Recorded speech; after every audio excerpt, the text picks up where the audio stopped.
Now with Elizabeth Threlkeld, who's a senior fellow and director of the South Asia program at the Stimson Center, also served as a US State Department official in Pakistan, joins us now from Washington, D.C. Great to have you with us, Elizabeth. You're well versed to talk to us about this. First of all, I just want to pick you up on that post, the social media post that Donald Trump issued, congratulating both countries on using common sense and great intelligence. How do you read that? What do you think he meant by great intelligence?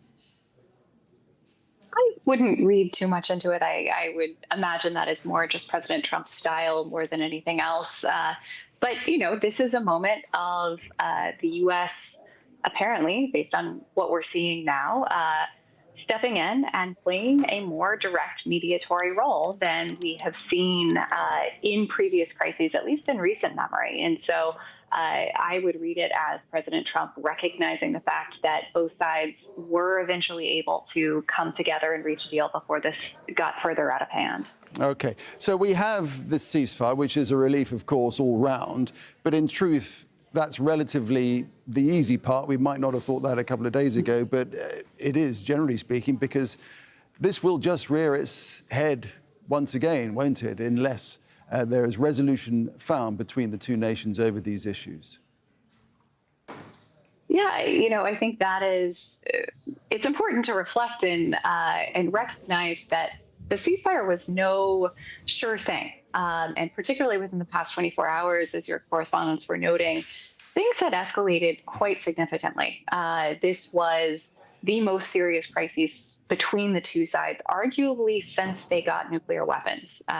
There was a half war in Kargil, but it was in a remote location. And here we had missiles flying across both countries. So I think it's important to recognize that just reaching a ceasefire was a significant step. But to your point, how do we not get here again, I think becomes the next pretty urgent question. And as your correspondent noted, there is a mention in Secretary of State Rubio's tweet about talks on a broad set of issues at a neutral site. And that is something to keep an eye on. Notably, we have not seen independent confirmation from either Islamabad or Delhi about those talks. And so I think, you know, a note of caution there that we will have to see whether they materialize, how they materialize. But to your broader point, there are real fundamental political issues here that need to be addressed so that we don't find ourselves again in a militarized crisis.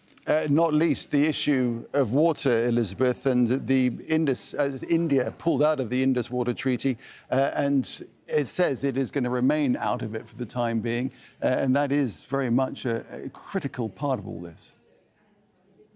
Absolutely. And I think the timing here is quite significant. So right now, there is significant water flow just by virtue of the season. But in a few months' time, that will start to dry up. And while India does not necessarily have the infrastructure built to be able to meaningfully divert water right now, it will gain that capacity in a few months' time when there's less through flow in the river. And so that, I think, will have to be towards the top of the agenda as the two sides come together, if indeed that happens. Of course, there's a question of forum and all of that because there's an ongoing process under the Indus Waters Treaty.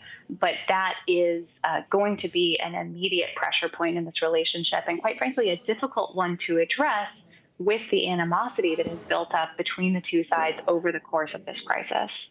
OK, that's great context. Appreciate that, Elizabeth. It's Elizabeth Threlkeld speaking to us there from Washington, D.C. Appreciate it. Thank you. Thank you.